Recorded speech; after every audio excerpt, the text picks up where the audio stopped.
Baik, Assalamualaikum warahmatullahi wabarakatuh. Selamat siang, Kak. Waalaikumsalam warahmatullahi wabarakatuh. Selamat siang. Oke, baik Kak. Sebelumnya saya ucapkan terima kasih banyak atas waktunya sehingga Kakak bisa menyempatkan hadir untuk hari ini, dan juga terima kasih atas balasan respon Kakak sebelum kita melakukan pertemuan hari ini, di mana kemarin saya kembali menghubungi Kakak untuk menanyakan apakah Kakak memiliki waktu luang di hari ini.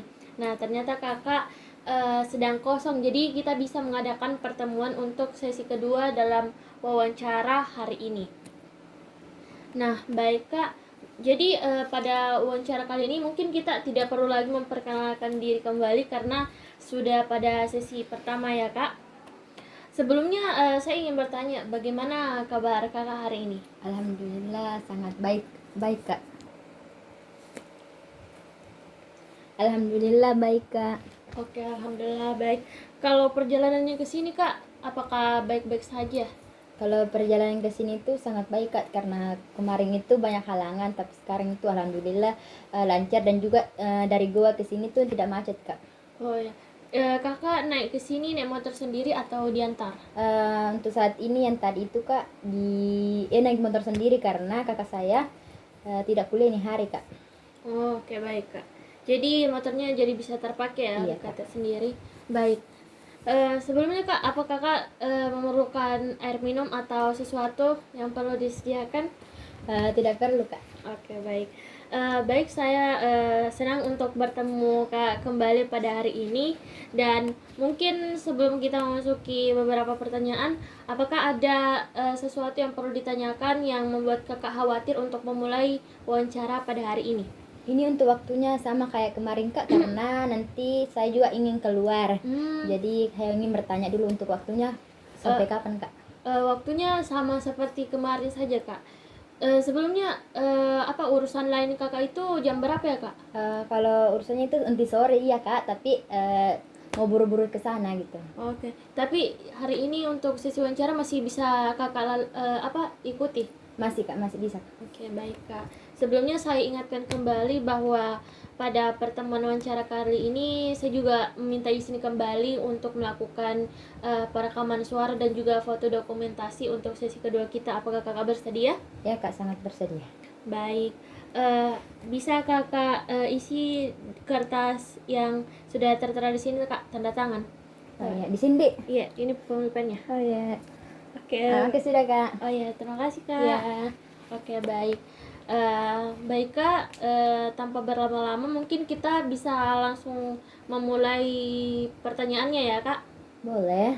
Baik Kak, di mana kemarin sudah banyak dijelaskan oleh Kakak sendiri terkait dengan pengalaman-pengalaman Kakak yang memiliki strict parents. Nah, di sini saya hanya ingin memperjelas dan juga menambahkan sedikit beberapa pertanyaan yang mungkin tidak sempat kemarin ditanyakan karena memang waktunya juga ingin mempertimbangkan untuk Kakak sendiri, karena tidak bisa juga langsung semuanya kemarin, nanti Kakak bosan atau mungkin kemarin juga ada urusan ya Kak. Oh iya, iya, Kak.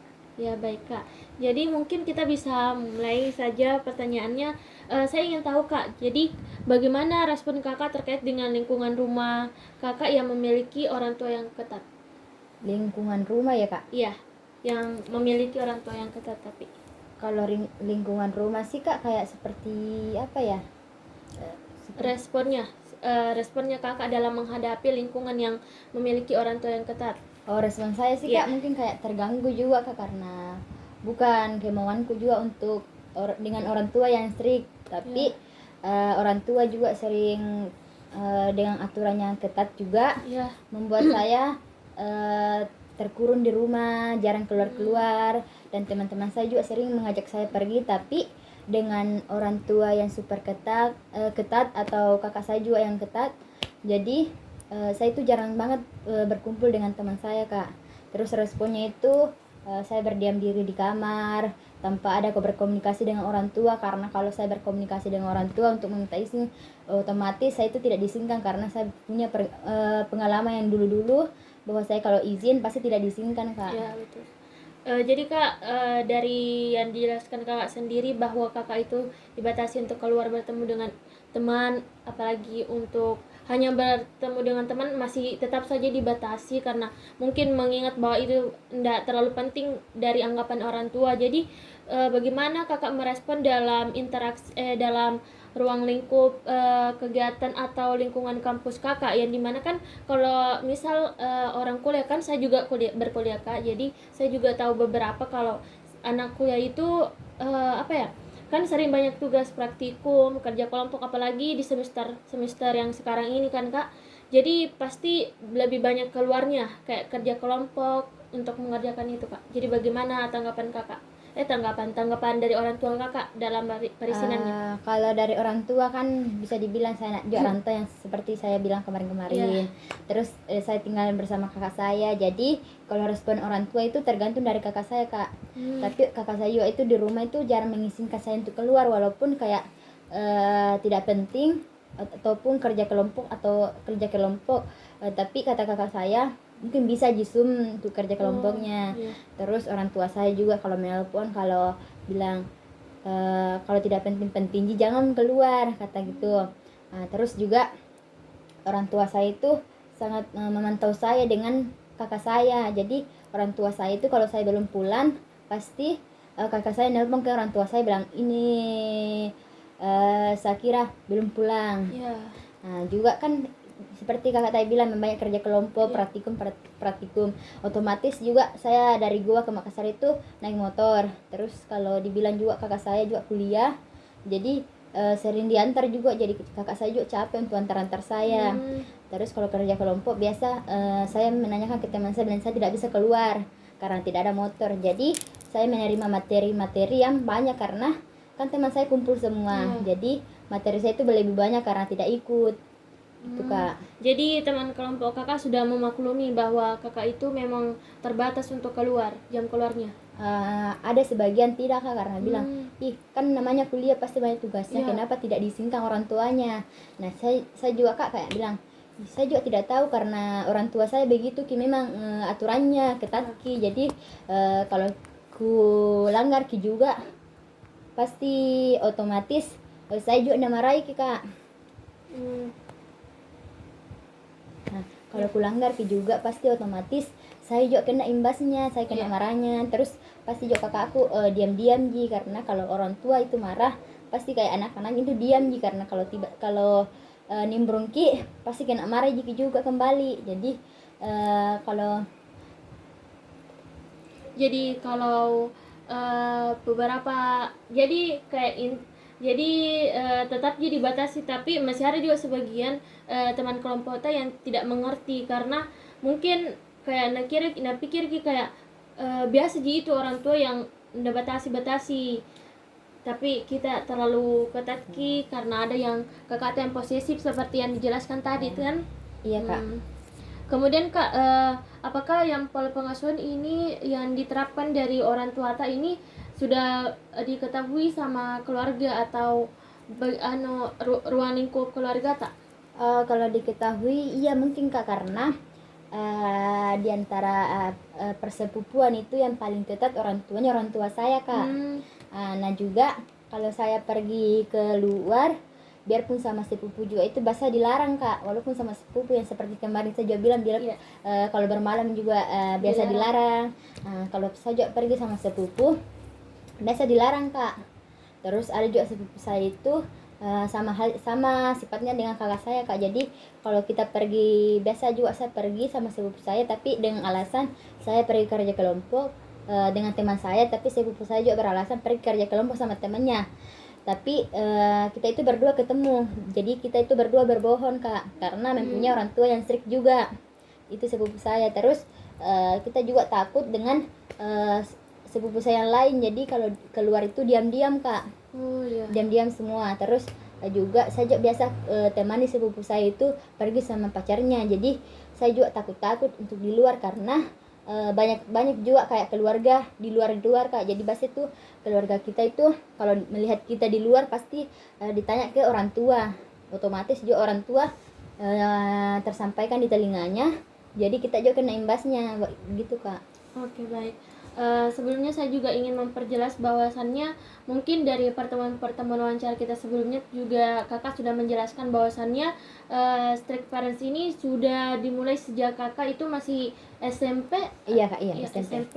Nah, jadi kan pasti dari mulainya SMP itu pasti menimbulkan sebuah kebiasaan yang dilarang-larang oleh orang tua kakak hingga sekarang. Jadi pasti banyak sekali membatasi aktivitas untuk mengembangkan atau mengeksplor diri, Eksplorasi. ya mengeksplor diri di luar untuk mencoba beberapa kegiatan. Nah, jadi saya ingin bertanya, jadi bagaimana kakak dalam dalam memahami atau juga menemukan identitas diri kakak yang saya ini tuh seperti ini begitu. Dari kita sendiri. Iya. Kalau dari saya kan kemarin juga sempat ku bilang kayak mau ikut organisasi tapi Iya. tidak direstui orang tua. Terus kan saya juga ingin mencari identitas saya sendiri, jati diri saya sendiri bagaimana, tapi dengan adanya aturan orang tua yang super ketat membuat saya kayak mengurung diri di rumah, tidak bebas dengan apa yang kita inginkan. Terus juga kita tidak bisa mengekspresikan diri kita yang bagaimana, kemauan kita bagaimana, dan juga kita juga melihat kayak teman-teman kita yang kok bisa dia pergi ke mana-mana ataupun ikut organisasi tapi orang tuanya itu tidak melarang. Ya. Gitu kak. Jadi bagaimana kakak dalam dalam mengetahui bahwa tentang kepribadian kakak sendiri. Jadi saya menyukai hal itu karena kan kakak itu terbatas oleh waktu, kayak dilarang keluar ini. Jadi kan kakak pasti tidak bisa merasakan beberapa kegiatan yang dapat mengembangkan diri kakak sendiri untuk mengetahui jadi saya itu pintar dalam kegiatan ini, saya itu lebih kritis atau bagaimana? Kalau dalam itu sih kak kayak gimana ya? Saya juga tidak tahu apa bakat saya gitu karena dari dilihat dari aturan orang tua yang jarang untuk pergi-pergi membuat saya kayak introvert. Terus juga kayak takut untuk berbicara di depan umum karena kan bisa dibilang kita sering di rumah, jarang berinteraksi sama orang, jadi otomatis kita sebagai anak parents pasti introvert kita untuk bertemu dengan orang-orang karena mengurung diri di kamar, jarang keluar, jadi sosialisasi itu kayak kurang nih kak gitu. Jadi kak kan dibilang tadi bahwa kakak itu masih ragu-ragu apa sebenarnya bakat kakak. Jadi untuk mengetahui bakat kakak itu apa yang kakak lakukan? Apakah kakak pernah melakukan konsul ke teman atau siapa begitu? Kan sempat kemarin saya ikut organisasi itu UKM di kampus saya kak. Terus kan ada situ kayak minat bakat. Jadi saya melihat nonton YouTube kayak kok kayak menari ini kayak gampang-gampang gitu kak. Jadi saya mencoba menari dan pas tes minat bakat itu kak saya menampilkan menari kak. Walaupun itu kayak masih ragu-ragu sih kak, tapi alhamdulillah kemarin lolos. Tapi dengan takutnya saya untuk meminta izin untuk outdoor, jadi saya merelakan untuk tidak lanjut ke UKM gitu kak. Jadi kakak sudah mencoba untuk mengeksplor untuk mencari tahu apa tentang bakat untuk yang dimana searching dimana salah satu usaha kakak itu mencoba kemarin untuk menari. Jadi kalau boleh tahu kak, bagaimana rasanya kakak mencoba hal itu pas menari itu? Apakah itu betul-betul menyenangi diri kakak atau masih? Untuk pertama kali saya latihan menari itu saya sebenarnya kayak saya itu orangnya kaku kak. Karena saya juga kayak jarang untuk keluar jadi kaku ke tangannya juga. Jadi kan saya juga jalan olahraga. Jadi semua itu kaku banget kak. Jadi pas latihan itu 1 hari latihan itu kak badan saya sakit semua gitu karena kita juga jarang olahraga jadi sakit semua badan. Terus juga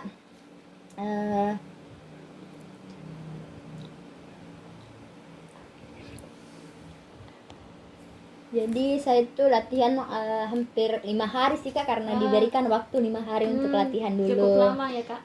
Nah situ saya kayak sudah lentur sedikit kak, jadi saya bilang dalam hati mungkin ini bakat saya, jadi saya mau mengembangkan bakat saya itu di UKM, karena saya ketahui bahwa UKM itu yang di kampus saya itu sering pergi kayak menari-menari di acara-acara pernikahan, Oh, sering seperti dipanggil ngejob ya, Kak? ngejob. Ya. Terus kan saya juga suka kayak tampil-tampil begitu, Oh. karena saya juga sering lihat di YouTube nih kayak bagus banget ini, tampil di YouTube, tampil di acara-acara kayak formal begitu. Apalagi kalau acara wisudanya Iya. di kampus kan biasa kayak anak UKM yang dipanggil. Saya juga mau begitu, dan disitulah saya ikut UKM untuk mengembangkan bakat saya, bahwa bakat saya itu menarik gitu Kak. Tapi dengan adanya aturan orang tua yang kayak tidak suka anaknya itu ikut organisasi karena pasti Pulangnya pulang malam. malam. Nah, pulangnya malam. Terus Iya, enggak apa-apa, Kak. kan itu pulangnya malam. Kan kita bisa dibilang kalau organisasi itu kalau latihan kita Iya. pasti pulangnya itu malam kita. Jadi orang tua itu juga takut kalau anaknya pulang malam. Makassar ke Goa itu lumayan jauh, 30 menit lah. Saya tempuh itu Goa ke Makassar ke Goa. Terus juga Kak, kan kakak saya juga itu kayak kemarin kan waktu itu belum pakak bisa naik motor, maksudnya belum pakak diizinkan bawa motor. Oh iya. Kemarin itu terus saya diantar terus sama kakakku, terus itu juga kakakku capek antar terus Kak, jadi bilang nih berhenti nih ikut begitu karena capek antar kok kayak gitu. Jadi dengan kakak saya juga melapor ke orang tua begini, jadi orang tua saya melarang saya untuk ikut UKM itu Kak. Iya, oke, baik. Jadi Kak, apakah kakak itu tidak pernah sekalipun untuk mendiskusikan kembali terkait dengan pola pengasuhan orang tua kakak sendiri yang terbilang ketat, yang dimana kan kakak sendiri ingin menemukan jati diri kakak sendiri, bakat, minatnya. Apakah tidak pernah dibicarakan bilang kepada orang tua, bilang mau Kak ikut ini karena mau Kak kembangkan ke diriku, mau Kak tahu seperti apa ini kemampuanku, begitu? Mungkin dibilang satu jawabannya Kak, takut. Karena saya juga kayak lihat dari muka-mukanya orang tua aku itu kayak sangar-sangar Kak. Kalau bicara kayak begini langsung kayak melotot ke matanya dan langsung dipertegas tidak gitu Kak. Terus kan seperti juga kemarin ku bilang Kak, kalau mau Kak izin begini pasti dilarang, karena ku tahu nih pasti dilarang Kak ini. Jadi dengan saya menanamkan dilarang terus, jadi saya itu tidak mau kayak terbuka dengan orang tua, karena begitu pasti dilarang lagi. Tapi mungkin juga itu orang tua mau yang terbaik untuk kita, tapi dengan pola asuhnya yang begitu membuat kita kayak menutup diri, tidak bisa cari jati diri tak bagaimana, karena dengan orang tua yang begitu Kak, ketat pengasuhannya. Jadi kakak tidak pernah membicarakan ataupun mendiskusi karena takut ya Kak? Iya Kak, karena dari awal kemarin juga itu yang tentang mau ikut mau ke univ yang kita suka, tapi orang tua tidak melarang sedikit. Jadi situ Kak tidak maka kayak tidak terbuka dengan orang tua. Terus Kak, saya juga ingin sedikit kembali memperjelas bagaimana cara kakak dalam menghadapi pengasuhan ketat ini. Apakah kakak memiliki sebuah strategi seperti apa untuk bertahan, kayak bisa Kak lalui bagaimana kan orang tua kita itu ketat toh, pasti ada juga beberapa anak yang tidak bisa tahan dengan begitu, jadi kayak meluap begitu. Jadi mau Kak juga tahu di kita bagaimana ketahanan tak menghadapi tekanan-tekanan yang ada di keluarga tak. Kalau ketahanan sih Kak kayak sering lewat di FYP TikTok tuh. Anak remaja street parents itu biasanya itu dengan jalan ninja itu berbohong. Itu dan saya juga lakukan Kak, berbohong. Tapi enggak semua sih Kak, mungkin kalau hal-hal yang kerja kelompok itu mungkin jujur jika kerja kelompok, tapi kalau ketemu sama orang kayak pacar kita itu bahasa berbohong Kak. Begitu Kak. Kemudian Kak, jadi bagaimana peran emosi kakak dalam mengatasi pengaruh dari orang tua yang ketat? Kan pasti itu tadi dirasa-rasa takut. Jadi mau Kak tahu bagaimana peran emosi tak dalam mengatasi pengaruh orang tua? Apakah emosi tak itu pernah bantu bilang kayak mampu ki menenangkan diri tak atau perlu ki dukungan dari orang luar begitu? Eh, mungkin bilang kak perlu dukungan dari luar, karena saya juga kayak orangnya itu tidak bisa kak memendam kak ke masalahku sendiri, karena takut kak untuk pendam ke sendiri, jangan sampai kalau banyak sekali pikiranku karena banyak tugas. Iya. Terus permasalahan dengan orang tua, percintaan, takutnya tuh sekarang itu marah-marahnya bunuh diri. Iya. Jadi saya itu kalau mau cerita itu bahasa ke teman saya, karena kalau ke kakak saya itu jarang kak, karena takut juga sih kak untuk cerita ke kakak, apalagi soal percintaan. Jadi rata-rata itu saya cerita ke teman saya kak, walaupun saya juga tidak terlalu 100% percaya sama teman, tapi saya alhamdulillah punya teman satu, punya teman di kampung, saya sering cerita ke sana kak. Saya bisa dibilang sudah anggap dia saudara. Jadi apapun yang saya lakukan itu sering cerita ke dia kak, dan dia juga itu tahu kalau saya itu anak strict parent. Jadi biasa itu kalau mau pergi-pergi saya membawakan namanya kak, dan saya pergi dengan ini. Nah orang tua saya pasti bilang iya pergi Mi, walaupun ditanya-tanya mau kemana, sama siapa, nggak ada ji laki-laki begitu kak. Oh iya. Jadi kak, mau kak juga tahu ki, jadi dalam yang kakak lalui ini yang terkait dengan pengasuhan yang ketat, bagaimana saja emosi-emosi yang muncul dalam diri kakak dalam menghadapi pola pengasuhan dari orang tua yang ketat? Untuk sekarang ini yang sering muncul atau mungkin yang walaupun pernah muncul tapi tidak pernah muncul, bisa jadi ungkapan juga. Mungkin sedih sih kak. Sedih apalagi kak? Sedih, takut, terus apa ya, mungkin sedih sih sama takut kak, karena kalau sedihnya itu pasti kayak sedih lah kalau lihat teman-teman tak keluar terus, baru kita di rumah lihat di storynya pergi ke kafe, terus kita juga mau pergi, apalagi kan di sini kayak kota Makassar, pasti banyak itu kafe-kafe yang terkenal mungkin juga ke sana. Tapi dengan adanya aturan orang tua yang ketat membuat kita lebih di rumah saja kak. Tapi mungkin kalau apa ya, saya bersyukur kak, saya bersyukur tidak kos, karena kalau saya kos-kosan otomatis saya itu bebas banget kak, karena kan saya kemarin itu pas di kampung tidak sering sih kak, tapi pernah bohong untuk pergi ke sama pacar. Tapi mungkin kalau di sini kos-kosan kak, mungkin lebih banyak bohongnya kak, karena kan tidak ada orang tua, tidak ada kakak, jadi terlalu bebas sih kak gitu.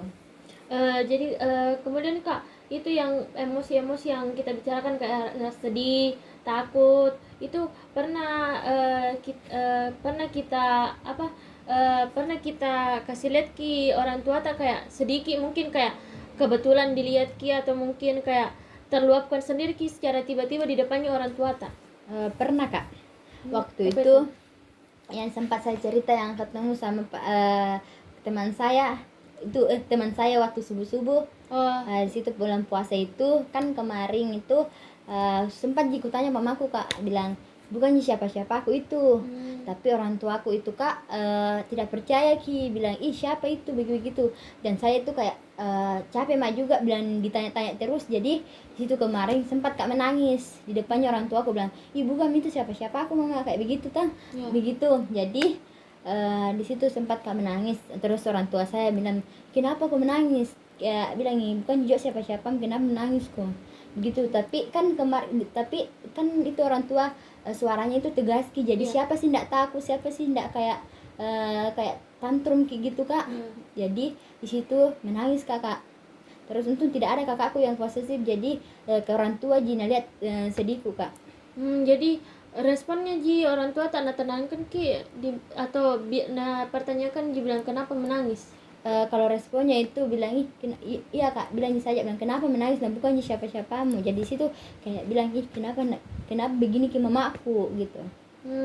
Kalau bapak tak di pas itu diikut ki juga di situ atau mama bapakku itu kak tidak ada kemarin itu kerja, jadi mamaku dilihat kak. Jadi itu sedih tak, bagaimana ki kasih tenang ki? Kalau tenang sih tenang sendiri jika, karena pas sudah kak tanya ke mamaku begitu, pergi mamaku ya bilang, anu kakak bilang dalam hatiku, kenapa begini ke orang tuaku. Sempat itu juga bilang, kak kenapa kak dilahirkan di sini. Sempat kak bilang begitu kak, karena kayak itu juga emosiku kayak lebih mendominan nih kak. Tidak terkontrol. Iya, tidak jadi tuh kak, dengan caranya itu apa ya, pas pergi mi orang tua aku itu jadi saya mi sendiri, jadi kuluapkan mi anuku kak, emosiku di situ susah juga terkontrol emosiku kak, karena iko begini kak, saya kenapa lahir kak di sini, di keluarga ini dengan aturan yang begini. Terus kan muka juga saya itu bisa dibilang muka bebas juga kak, tapi mau juga diatur, tapi tidak begini mi pola pengasuhannya. Mau juga saya kayak ditelepon itu dan di mana, tapi bukan ditelepon, di spam, di chat dan pulang cepat gitu kak. Kemudian jadi kak mau kak tahu ki juga jadi kalau dari menurut tak sendiri yang mengalami, bagaimana ki tingkat kontrol dari pola pengasuhan ketat orang tua tak? Mau kak tahu ki bagaimana tingkatnya kalau menurut tak sendiri? Mungkin tingkatnya kak, tingkatnya itu dikuretin misalnya kak dik, kayak Boleh kayak 9/10 sih kak.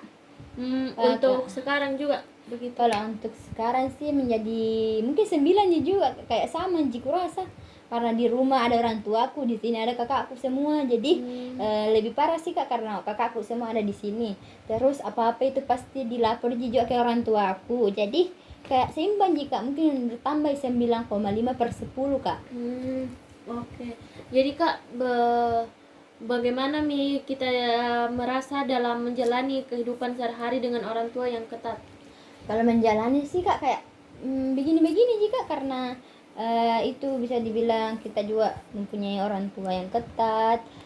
Jadi kalau dibilang mau pergi itu harus kayak isinya itu harus betul-betul izin, ataupun biasa juga sering pap sama orang tua bilang di sini kak. Terus juga kan saya juga kayak iri sama kakakku yang laki-laki, lebih dibebaskan ke dia untuk pergi-pergi kak. Ya aku tahu juga dia kak, karena laki-laki jadi yang bebas gitu, tapi kan kak ada rasa iri juga di situ kak. Terus juga kan di kampungku juga itu kayak teman-temanku yang teman kampungku itu tidak begitu jadi orang tuanya kak. Orang tua aku gitu begitu sekali di kampung kak. Jadi kalau mau kumpul itu, apalagi kalau acara bukber di bukber angkatan ataupun bukber sekelas kemarin itu kak, jarang kak ikut kak. Karena dilarang kak sama orang tua untuk bukber. Kan kalau bukber itu pasti ketemu sama teman-teman tak, begitu. Tapi kenapa itu orang tua aku tuh marah kak, padahal ketemu sama teman-teman tak yang lain yang lama kita tidak ketemu gitu. Nah situ juga begitu juga.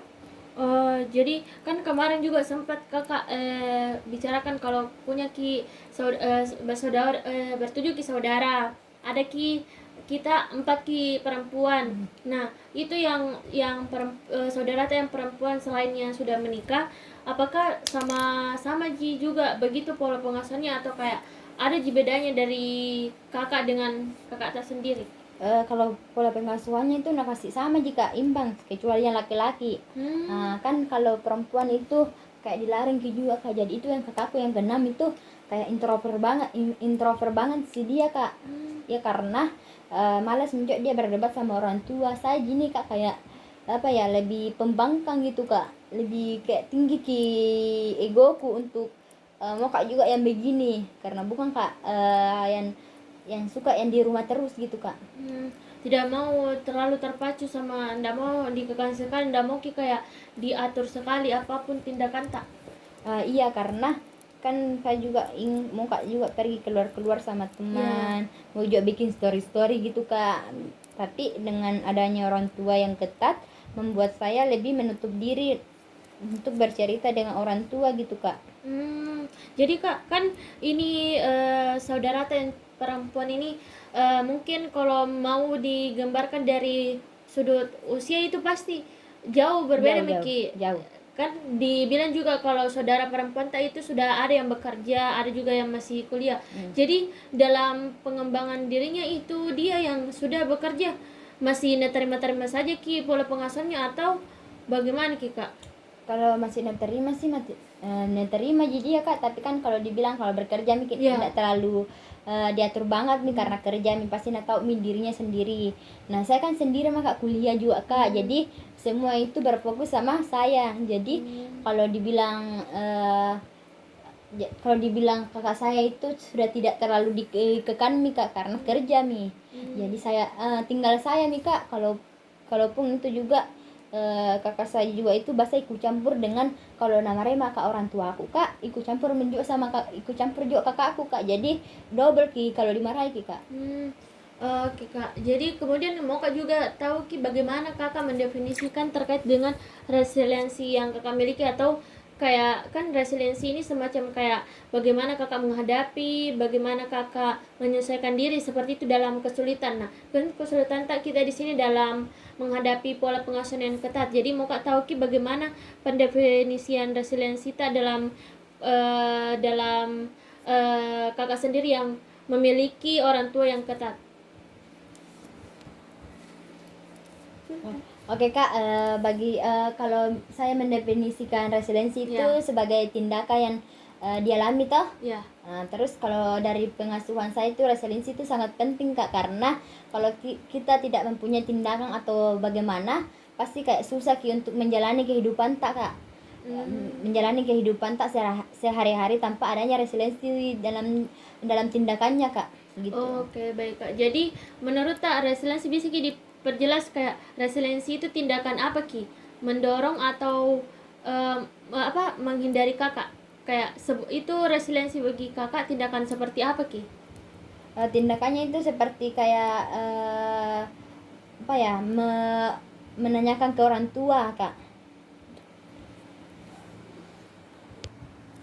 Oke kak, bisa mungkin diulang kembali pertanyaannya kak. Oke baik kak, jadi mau perjelas kak, jadi itu resiliensi bagi kakak sendiri itu sebuah tindakan seperti apa ki? Tindakannya itu pasti kayak kita tindakannya itu menghadapi masalah yang ada kak. Terus juga kalau boleh tahu kak, tindakan kan dibilang juga resiliensi itu tindakan untuk menghadapi masalah. Jadi kalau boleh tahu kak, bagaimana ki tindakan resiliensi tak dalam menghadapi masalah tak sendiri itu? Tindakannya itu yang tadi aku bilang kak, mungkin seperti berbohong. Karena kalau tidak berbohong juga sama orang tua itu kayak susah ki untuk keluar. Jadi tapi mungkin tidak terlalu berbohong ya iya juga kak untuk seterusnya, karena nanti ada apa-apa aku juga nanti di jalan atau apa karena berbohong ki gitu kak. Jadi resiliensi tak walaupun negatif, tapi bagi kakak sendiri untuk memenuhi itu sangat penting ya kak? Iya kak, karena kan kalau tidak begitu ki tidak bisa ki keluar kak. Oke baik kak. Oke kak, mungkin itulah akhir dari sesi wawancara kedua kita pada hari ini, dan saya juga mengucapkan terima kasih banyak atas waktu dan kesempatan, dan juga atas atas jawaban-jawaban yang telah kakak paparkan secara terbuka dan jujur kepada saya sendiri. Saya sangat menghargai hal itu, dan saya juga ingin menekankan bahwa dalam sesi wawancara ini yang selalu kita lalui hari ini selalu saya rahasiakan segala informasi yang kakak berikan kepada saya, dan informasi itu sendiri hanya akan diakses oleh orang-orang yang bersangkutan seperti dosen saya sendiri atau saya sendiri gitu kak. Jadi saya juga ingin mengingatkan lagi bahwa kan sebelumnya pada pertemuan pertama saya sudah menjelaskan bahwa wawancara kita akan berlangsung 3 kali sesi ya kak. Jadi karena ini sudah sudah pada sesi kedua pada hari ini, terhitung sesi kedua, jadi kita memiliki 1 kali sesi pertemuan wawancara lagi. Apakah saya bisa menghubungi kakak kembali? Bisa banget kak. Oke baik kak, jadi untuk menghubunginya saya akan mengkonfirmasi kepada kakak sebelumnya untuk mencari jadwal yang kosong ya kak. Karena apakah kakak akhir-akhir ini sibuk kak? Kalau dibilang sibuk sih iya mungkin kak, tapi kalau kakak chat sebelum H-1 mungkin bisa jika. Bisa diatur ya kak? Iya. Oke baik kak. Mungkin untuk sedikit merelakskan diri, kalau boleh tahu bagaimana perasaan kakak pada sesi wawancara ini, hanya untuk memastikan apa ada kekurangan atau apa? Kalau perasaan saya sih Kak kayak gimana ya Kak, kayak terbuka Kak sama kita Kak, karena mungkin saya juga bisa Kak menceritakan apa yang saya rasakan gitu Kak. Ya. Supaya kayak itu tenang juga aku rasa Kak. Terus juga perasaanku juga minta maaf juga karena kalau tidak maksimal ke jawabanku nanti di sesi ketiga nanti Kak. Oke baik Kak. Oke baik Kak, terima kasih banyak atas informasi dan yang telah memberikan saya banyak jawaban untuk penelitian saya sendiri. Dan mungkin eh, sekian dari saya Kak. Assalamualaikum warahmatullahi wabarakatuh. Sampai jumpa lagi Kak. Waalaikumsalam warahmatullahi wabarakatuh Kak. Iya.